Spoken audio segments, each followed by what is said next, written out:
on the measure of good governance, on the scale of 1 to 10, I don't think we get much farther than a 5.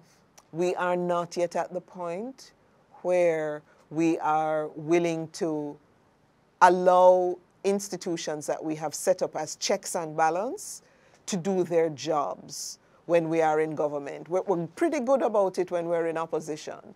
But when we're in government, we don't want nobody putting a check and balance upon we. We can't function like that. We set up institutions that are checks and balance, and we must allow ourselves to be subjected and guided by that. We aren't sufficiently yet at the point where we are comfortable with citizens having a say in decision making. That's how mature democracies function. We are not yet at the point where when a minister or other person of responsibility in government messes up and messes up badly, we're not yet at a point where we don't come and try and justify. We just come and say, you know what, we messed up. Now what is the penalty that we're going to apply for messing up?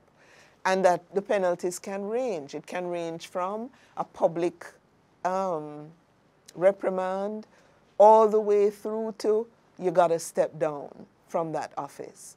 So we have a long way to go. We are not saying that Jamaica has not come a far way. Of course we have. Our democratic process has undergone tremendous improvement. If you think of where we're coming from with our electoral process, for example, when there was a time when it was the norm for ballot box to get teeth and ballot box to get stuff and people to vote for people, and that was the norm, right? Some of us remember that very well. Others of us are lucky to be born when that was no longer the case. We never know, say, so it used to go.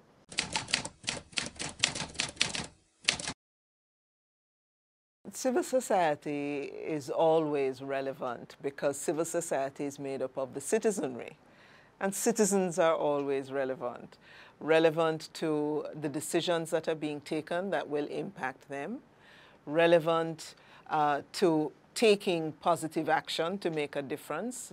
We live in community, we live in nation, we live in groups, we live in families, we live in workplaces and social groups. And in each of those spaces as citizens, we have the power, the responsibility, the obligation, and the capacity to make a difference. So when we organize ourselves into groups, then we increase significantly that capacity.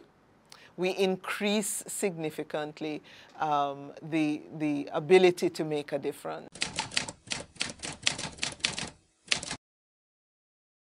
Whenever one sets out to delegitimize something, you find criticisms and you find concerns that are actually not really founded.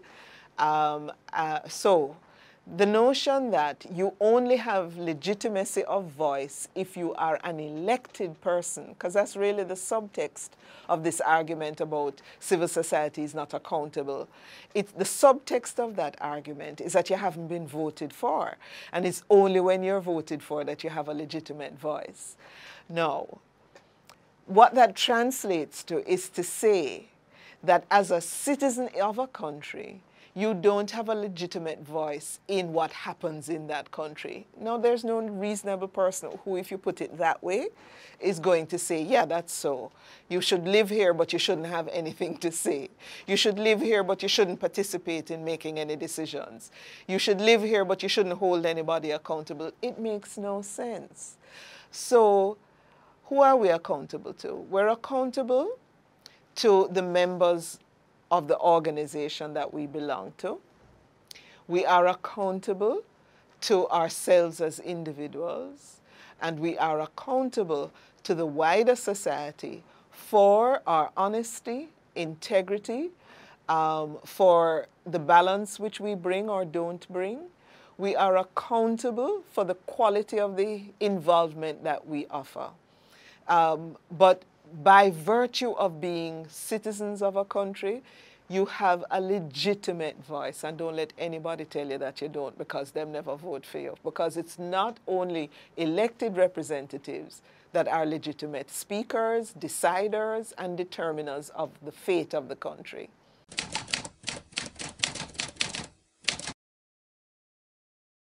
Realistic civil society organizations and citizens know that change is a process, that change occurs often in increments, unless you have a kind of revolution, right? But if you're not in the space of revolution, then change is an incremental process. Sometimes you make 2 steps forward and sometimes you make 10 steps back. Is it frustrating? Of course it is, because everybody wants to see things happen quickly.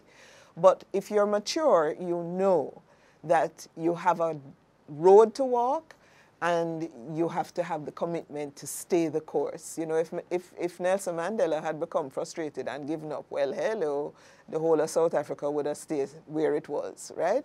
So you just have to know that it's a long road, and sometimes you're going to get tired, and the critical thing is to know when you are burnt out, when you are tired, that you must hand over. Some of us stay in there all when we're burnt out, and then we become part of the problem rather than part of the solution. So the short answer to the question is, yes, it's frustrating if you believe that your cause is right or just or fair or reasonable and you aren't seeing movement. But it's also important for you to have a perspective that says change rarely happens in one fell swoop. And we are working towards the small steps, the incremental steps, until we have the ultimate transformation that we're seeking.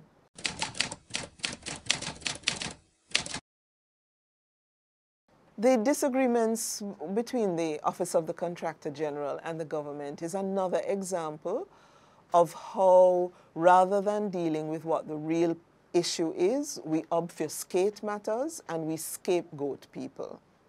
Now, the state, the government, the parliament did its job at some point and made up a set of regulations and a set of laws. And those regulations and laws are the tools which we gave to the Office of the Contractor General to operate with. How then can we turn around and cuss off the Office of the Contractor General for pointing out the same rules that we made? And when we go outside of the rules, the Office of the Contractor General does its job, which is to say, but this is what the rule says. The rule says you must have 2 quotes. So don't come with 1, come with 2. When the Office of the Contractor General does that, we say the office is being obstructive. The office is being anti-development. The office is overstepping its bounds. No, the office is carrying out the job that we gave it to do. If we wanted to have a different role, different job, if we wanted to have a different set of regulations, we must go and do the job that we have in Parliament. And we must revise the regulations that we made if we believe them to no longer be useful. And in the process of revising it, we must engage the nation in a discussion about why these are no longer useful and have us engage with you as decision makers, so that you are not just changing it because it's expedient to change it. You're not just changing it because you want to have your way.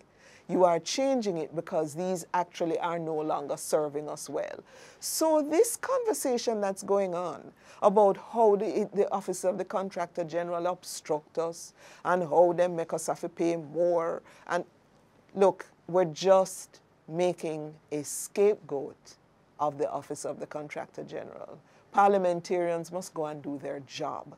If laws that we make over time are no longer relevant or need to be revised in some way, then go do your job and do so.